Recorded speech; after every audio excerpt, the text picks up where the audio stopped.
Bonjour à tous, je suis Jérémy. Aujourd'hui, on va travailler une nouvelle forme d'art qui est le doodle art. Voici le dessin qu'on va réaliser aujourd'hui pour la Stabilo Arty Academy. C'est parti!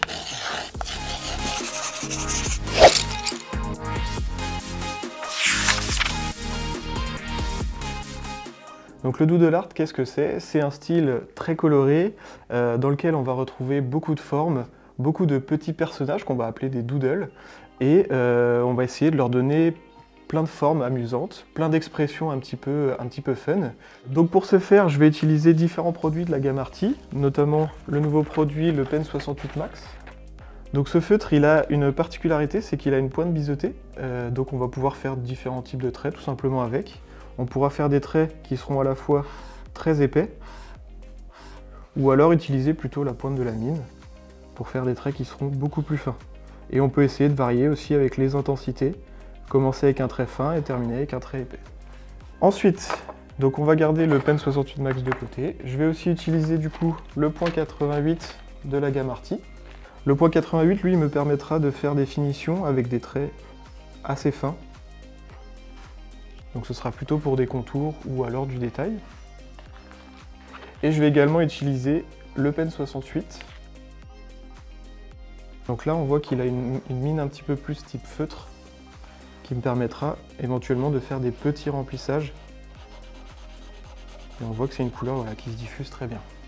Alors j'ai choisi ce papier aujourd'hui parce qu'il a un grammage qui est un petit peu plus épais que la normale. Ça va être une feuille un petit peu type cartonné. Donc on est sur du format A3 avec un grammage qui est à 180, donc qui me permettra à la fois de faire des surfaces assez larges et de pouvoir y inclure donc des jolis aplats avec le feutre et en même temps des petits détails. Voilà pour le matériel que je vais utiliser aujourd'hui, on va pouvoir passer au croquis. Pour la réalisation du croquis, donc je vais prendre du coup ma feuille blanche, je vais prendre aussi un crayon à papier, donc là j'ai choisi un crayon à papier de la gamme Othello, voilà tout simplement. Comme moi je suis droitier, je vais toujours commencer par la gauche de la feuille. Le fait de partir de la gauche vers la droite, ça évitera tout simplement de repasser avec le dos de la main sur les dessins, les traits qu'on a déjà réalisés avec le crayon à papier. Donc pour la conception du croquis, en général du coup comme je disais, moi je pars plutôt du côté gauche. Je commence en général vers le coin inférieur gauche. Ça permet simplement de commencer ma première forme. Donc par exemple si je commence ici,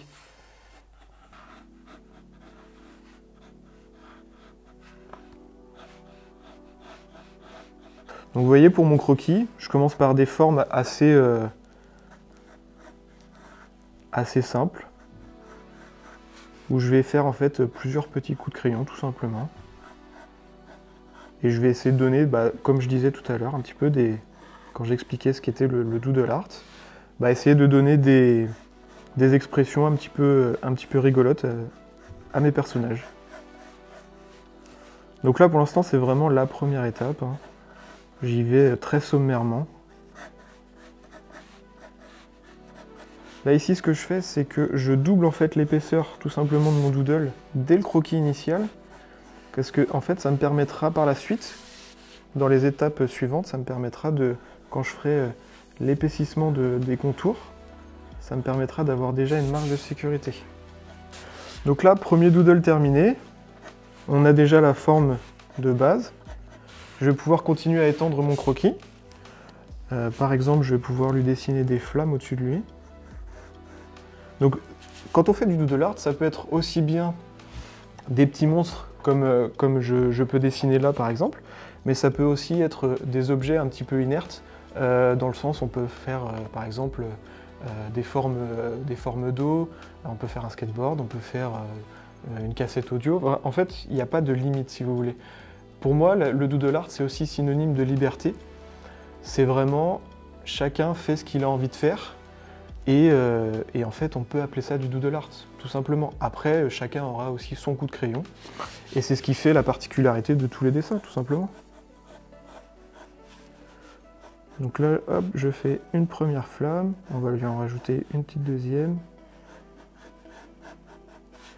Et ce qui est intéressant aussi dans le doodle art, j'en ai pas encore parlé pour l'instant, mais c'est que en fait, au final, on va avoir un dessin qui sera très chargé, avec énormément de formes qui vont en fait venir se superposer. Et c'est comme si on allait créer plusieurs couches les unes sur les autres, ce qui pourrait donner un petit peu un effet de profondeur au dessin. Et en fait, ce qui va être important surtout, c'est que quand on fait du doodle art comme ça, il faut déjà être conscient de la forme finale à laquelle on veut arriver sur une forme déjà bien spécifique. Donc là, vous voyez ici que il y a le bout de la flamme qui vient tout juste se frotter, mais si je viens chercher avec un petit peu plus de hauteur, hop, que je viens ici, et là vous voyez en fait les formes vont venir se chevaucher les unes sur les autres.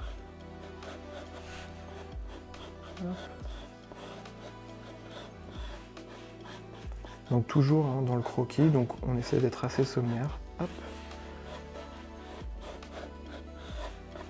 Voilà. Et puis on va lui rajouter une troisième petite flamme. Parce que les flammes c'est cool. Donc là pareil, vous voyez ici, dans cette zone-là, on voit que la flamme repasse en dessous.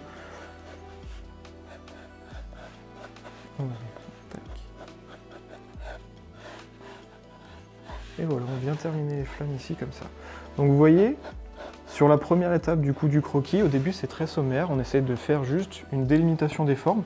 On peut, si on est suffisamment à l'aise, commencer à y inclure du coup des expressions, des petits détails qui viendraient, mais c'est pas forcément l'objectif pour l'instant. Là, on essaie vraiment de travailler sa composition, avoir quelque chose de plutôt dense.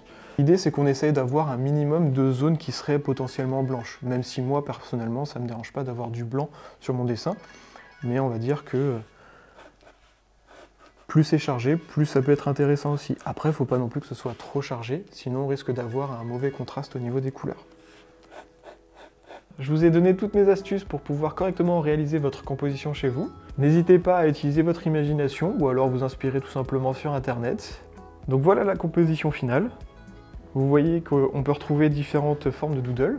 Comme je vous expliquais tout à l'heure, on a aussi beaucoup d'enchevêtrements, avec beaucoup de doodles qui vont se superposer les uns aux autres. Si cette composition-là vous intéresse, elle sera disponible au téléchargement sur le site de Stabilo, et on va pouvoir tout de suite commencer le liner. Donc, même chose que tout à l'heure, ce que je vous expliquais, c'est qu'on va toujours, enfin moi personnellement en tout cas, je vais toujours dessiner de la gauche vers la droite, et comme là, ma feuille est remplie de crayon papier, je vais simplement utiliser une petite feuille pour protéger le dos de ma main pour éviter de mettre du crayon partout. Donc c'est une étape un petit peu intermédiaire, en fait, qui va me permettre tout simplement d'avoir la forme définitive de ma composition. Et ensuite, je pourrai gommer le crayon à papier et j'aurai un croquis qui sera très propre. Donc il n'y a pas besoin que ce soit parfait, hein. On cherche juste à avoir quelque chose de net et de propre. De toute façon, après, quand on passera à la couleur, on pourra simplement gommer toutes ces petites imperfections. Petit conseil, si vous avez aussi des zones arrondies à faire, si vous êtes droitier comme moi, n'hésitez pas à placer cette zone vraiment sur le côté gauche. En fait, utilisez vraiment l'articulation du poignet en entier. Donc par exemple ici, vous voyez, j'ai différents arrondis à faire pour la fin de mon arc-en-ciel. Donc je viens placer la zone ici tout simplement. Alors, je vais venir finir de remplir ça ici. Mais utilisez bien toute l'articulation du poignet. Ça vous permet en fait d'avoir une continuité dans votre trait. Après, il faut avoir une bonne mobilité aussi de l'articulation. Petit tips aussi que je voulais rajouter, ça peut arriver qu'à certains endroits, vous vous rendez compte tout simplement que le trait au liner il va être plus intéressant avec cet arrondi ou cette forme-là. C'est pas parce que vous aviez dessiné une certaine forme sur votre croquis au crayon à papier que vous êtes obligé de vous y tenir. Vous pouvez tout à fait adapter, même sur cette étape-là, même si c'est une étape intermédiaire, vous pouvez tout à fait adapter votre dessin et changer sur le coup. Après, il faut être sûr de soi, parce qu'une fois qu'on a posé le liner, on ne peut plus vraiment revenir en arrière.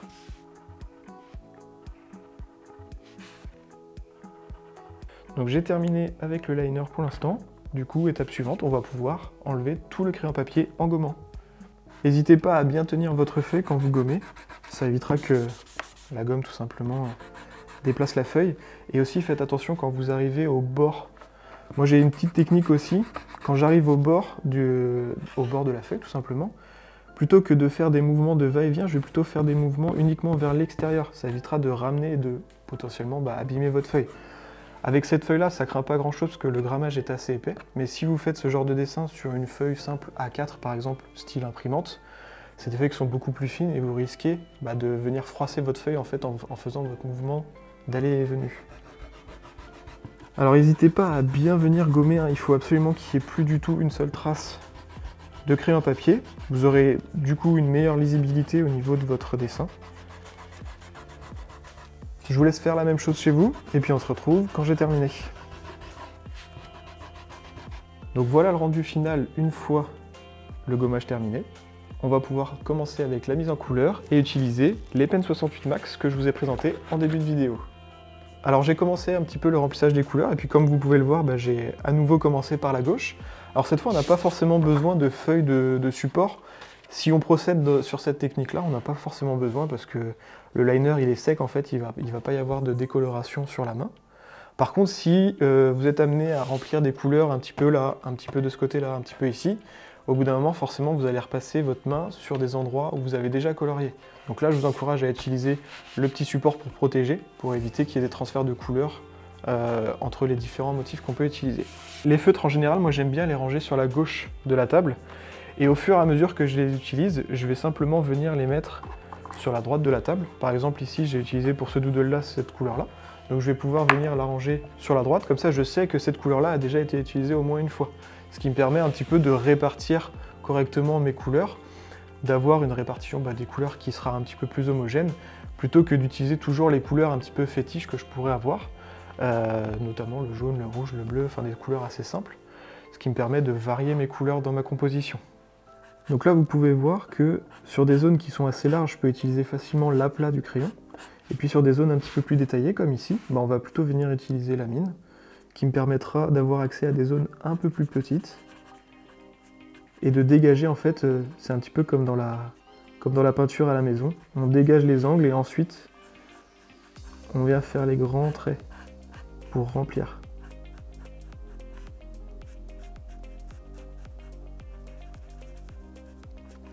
Donc là, même chose, c'est pas très grave si vous avez des traits de couleur qui peuvent un petit peu déborder si vous ne respectez pas exactement le marquage.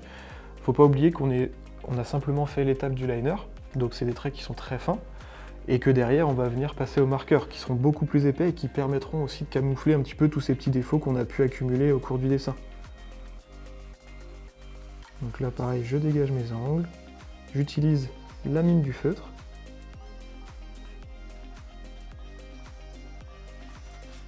et après je viens remplir les grandes zones. Donc l'avantage avec le Pen 68 Max, c'est qu'il est capable à la fois de gérer ces petites zones là, mais aussi de gérer des plus grands aplats de couleurs. On le verra après, il y a des zones où il y a des grands aplats de couleurs, on verra qu'il est tout à fait capable de gérer ces zones là. Vous voyez, hein, c'est très facile de remplir des grandes zones, de suivre des traits, des arrondis.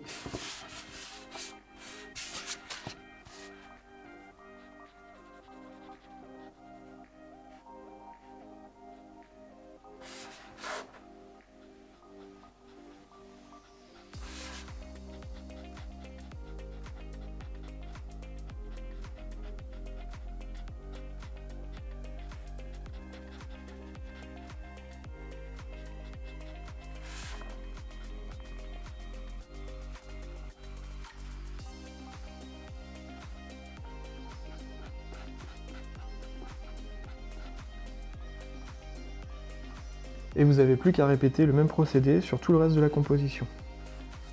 N'hésitez pas à avoir des coups de feutre qui soient à sens unique en fait. Vraiment chercher à venir dégager sur un seul coup de crayon. Par exemple là, vous voyez entre le L et le O, j'ai pas fait d'aller-retour. J'ai simplement fait que des allées en fait, où je suis venu balayer pour venir chercher à dégager cette petite zone là. Une fois qu'on a bien dégagé après, on peut venir chercher à utiliser vraiment le plat de la mine et on peut faire là des beaux aplats de couleurs. N'hésitez pas à repasser plusieurs fois pour essayer d'avoir des teintes qui matchent, parce qu'on sait aussi que selon le temps qu'on met à remplir, le feutre peut sécher tout simplement.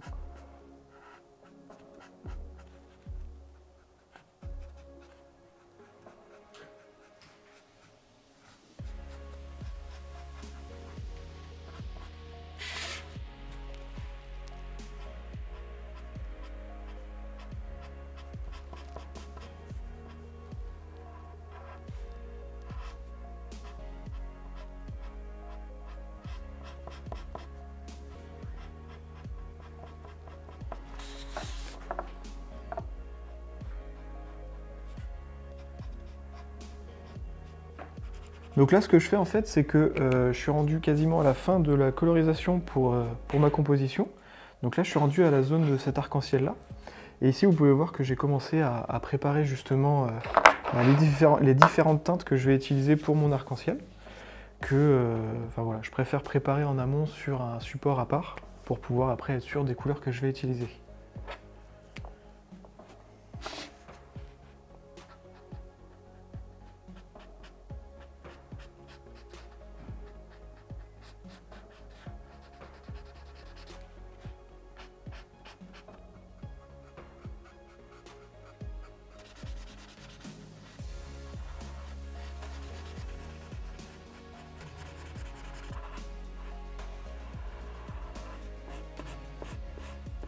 Donc là, pour les zones un petit peu plus petites, je vais changer de feutre. Je vais utiliser du coup les Pen 68 qui vont me permettre en fait d'avoir accès à des zones vraiment beaucoup plus petites, beaucoup plus fines et de faire un petit peu plus dans le détail. Ici, on peut voir par exemple au niveau des paupières de la plante. Donc, je vais pouvoir avoir accès à des zones plus petites. Voilà.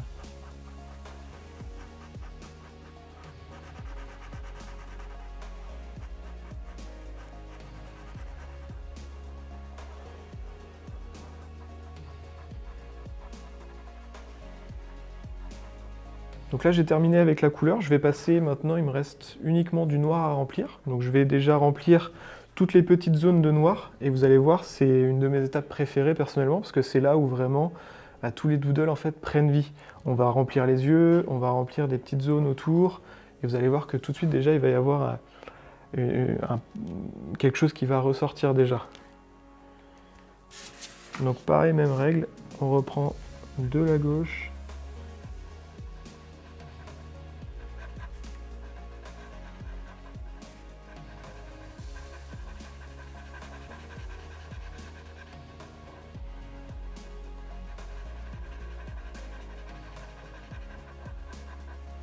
Donc je vais répéter du coup ce process là sur le reste de la composition et puis on se retrouve pour une des étapes finales qui sera les contours.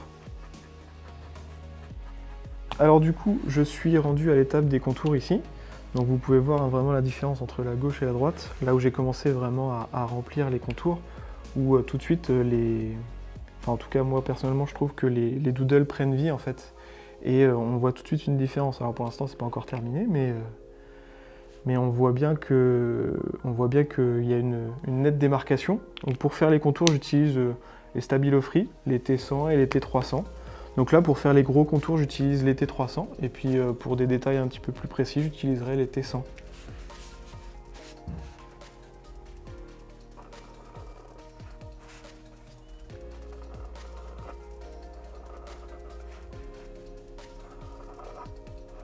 Si j'utilise les marqueurs, ça me permet en fait d'avoir une encre qui sera beaucoup plus opaque et qui pourra venir vraiment couvrir tous ces traits, notamment les petits traits de dépassement de couleur en fait. Et ça me permet d'avoir une démarcation qui sera beaucoup plus nette. Si on prend par exemple les Pen 68 Max en comparaison.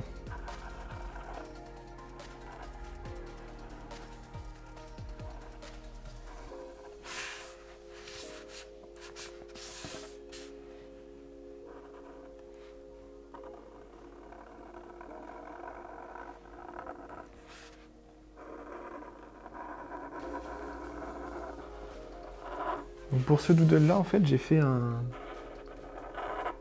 fait comme un double contour finalement, et en fait je vais simplement remplir l'intérieur. Ça permettra de beaucoup le mettre en valeur, en fait de le mettre en valeur un peu plus que les autres, comme celui que vous pouvez voir dans le coin inférieur gauche.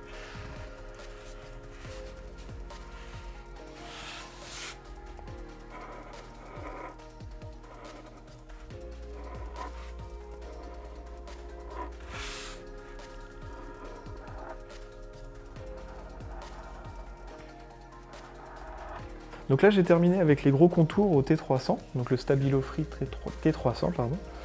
Et du coup je vais passer à des contours un petit peu plus petits. Je vais utiliser du coup le T100 qui a une mine un tout petit peu plus fine, qui va me permettre de faire des petites zones un petit peu plus détaillées.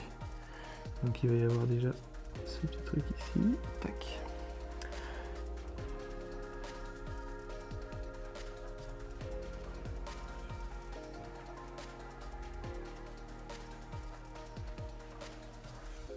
Pour la touche finale, je vais utiliser le point 88 qui sera donc une mine à 0,4. Donc c'est vraiment pour faire du détail sur la composition directement. Ça va me permettre de donner un petit peu de lumière, un petit peu de volume aussi à mes doodles.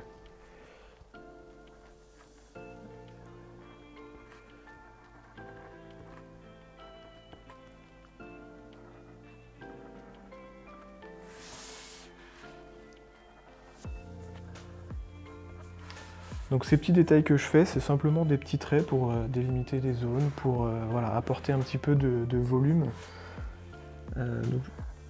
J'alterne entre des grands traits, des petits traits, que je fais sur les contours en fait, tout simplement. C'est une technique que moi j'aime bien.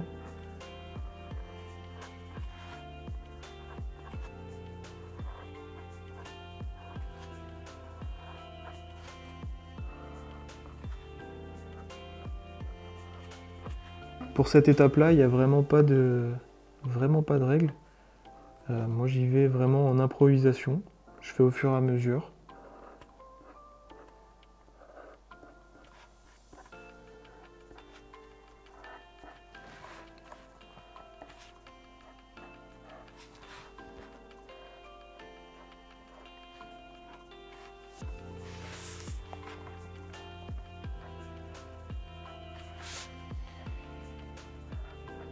Pour terminer l'illustration, du coup, je vais reprendre le T300 Stabilo Free, le marqueur, pour donner vraiment un petit peu un effet de relief dans la vague, tout simplement. Donc je vais venir donner ce genre d'arrondi comme ça.